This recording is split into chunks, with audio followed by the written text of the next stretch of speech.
প্রতি বছর কাঁচা আমের আর কোনো আচার বানাই এই আচারটা আমার মাস্ট বানাতে হবে, কারণ এটা দিয়ে পাতলা ডাল, ভর্তা, ভাজি, খিচুড়ি খেতে কি যে মজা লাগে। এমন একটা আচার যদি খাবার টেবিলে থাকে তাহলে আর কোনো কিছুরই দরকার নেই।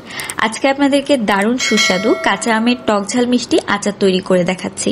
এই আচার বানাতে রোদে দেওয়ার কোনোই ঝামেলা নেই। প্রথমেই 1 কাপের 4 ভাগের 3 ভাগ সরিষার তেল নিয়ে নিচ্ছি। 1 টেবিল চামচ পরিমাণে দিয়ে দিলাম এখানে 5 ফোড়ন। এখনই মশলাগুলোকে কিছুক্ষণের জন্য তেলের মধ্যে ভেজে নিব।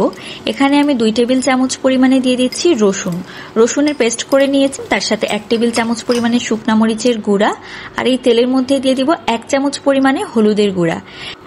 তো এবার দিয়ে দিব 2 টেবিল চামচ পরিমাণে সরিষা বাটা। এখানে আমি কালো সরিষাটা নিয়েছি, একটু ভিনেগার দিয়ে বেটে নিতে হবে, আর হলুদ সরিষা দিলে একটু পরিমাণটা বাড়িয়ে দিবেন। আর 1 চামচ পরিমাণে দিয়ে দিলাম আদা বাটা। তো এখন মশলাগুলোকে এই তেলের সাহায্যে ভালোভাবে একটু ভেজে নিতে হবে, মানে একদম ভুনা ভুনা করে নিতে হবে, যতক্ষণ না পর্যন্ত উপরের দিকে একদম তেলটা ভেসে উঠছে। তো তেলটা একটু ভেসে উঠলে এখানে আমি দিয়ে দিচ্ছি লবণ। এখানে আমি 2 চামচ পরিমাণে লবণ ব্যবহার করেছি, পরবর্তীতে আবারও ব্যবহার করব। তো মশলাকে আরো একবার ভালো করে কষিয়ে নিয়ে এখানে আমি আম দিয়ে দিচ্ছি। আমি এখানে গুনে গুনে 10টা আম নিয়েছি, আমের খোসা খুলে নিয়েছি, আর তার সাথে আমটাকে কিন্তু আমি 2 ঘন্টার জন্য লবণ পানিতে ভিজিয়ে রেখেছিলাম। তো এবার আমি ভালোভাবে নেড়ে চেড়ে মশলার সাহায্যে কিছুক্ষণের জন্য আমটাকে কষিয়ে নিব বা একটু রান্না করে নিব, যতক্ষণ না পর্যন্ত আমটা একটু সফট হয়ে আসে। তো এইভাবে কিন্তু অনবরত চামচ দিয়ে নাড়তে হবে, আর আমগুলোকে একটু এপিট ওপিট করে মশলার সাথে ভালোভাবে মিশিয়ে নিতে হবে। এতে করে হবে কি আমের গায়ে মশলাটা ভালোভাবে লেগে যাবে।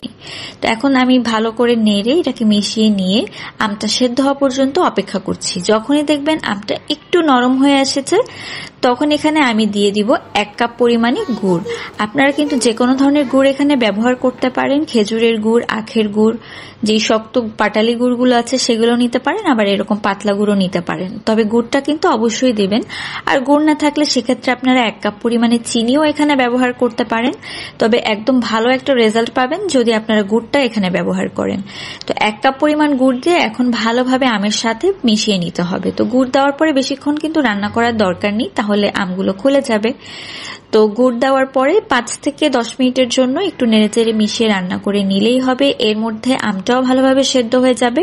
আর আমটা এমন ভাবে রান্না করবেন যেন একদম ভেঙে না যায় কিন্তু আমটা সেদ্ধ হয়ে যায়। তো আমি এখানে ভিনেগার ব্যবহার করছি না, ভিনেগার ব্যবহার করলে আমগুলো একদম বেশি গলে যাবে। তো যেহেতু আমগুলো নরম, মানে কাঁচা আম, তো বেশি গলে গেলে কিন্তু ভালো লাগবে না। তো এই পর্যায়ে চলে আসলেই বুঝতে পারবেন যে আচারটা একেবারে রেডি। আর এই মুহূর্তে এত সুন্দর একটা সুগন্ধ বের হয়। আপনারা এই আচারটা যখন তৈরি করবেন এটার ঘ্রাণেই আপনাকে বলে দিবে আচারের স্বাদ কতটা বেশি। তো আশা করি রেসিপিটি অনেক ভালো লেগেছে, এভাবে একবার বানিয়ে দেখবেন।